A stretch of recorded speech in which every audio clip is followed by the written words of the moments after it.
नमस्कार मंडळी, चला तर आज आपण बनवणार आहोत मेथी दाण्याची उसळ। त्यासाठी छोटी वाटी मेथी दाणे घेतलेले आहे आणि सकाळी त्याला मुरू घातलेले आहे आणि संध्याकाळी सुती कापडामध्ये बांधून घ्यायचे। घट्टसर बांधून घेऊन त्याला डब्यामध्ये मी रात्रभर तसेच ठेवून द्यायचे आहे। आणि हे पहा छानपैकी असे डब्यामध्ये पॅक करून रात्रभर ठेवून द्यायचे। सकाळी उठून पाहते तर खूपच छान असे त्याला मोड आलेले असते आणि मोड आल्यामुळे मेथी ही आपल्याला कडू लागत नाही।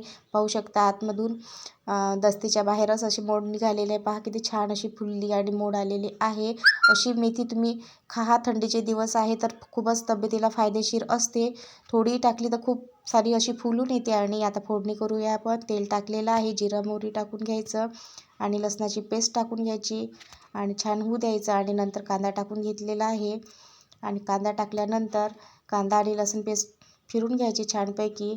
आणि थोडं शिजल्यावर त्यामध्ये मी टोमॅटो टाकत आहे आणि हे पहा छानपैकी असं मस्त होऊ द्यायचं।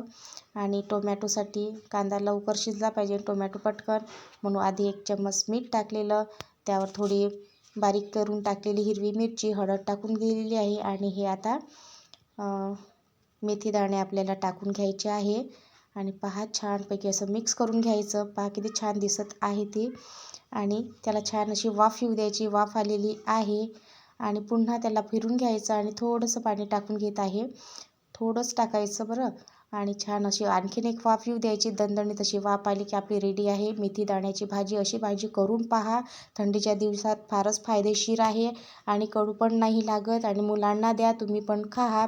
आणि माझे व्हिडिओ तुम्हाला आवडत असल्यास लाईक करा, शेअर करा, सबस्क्राईब करा आणि आवर्जून कमेंट्स करत जा, म्हणजे मला कळेल की तुम्ही माझा व्हिडिओ लाईक करता की नाही। धन्यवाद।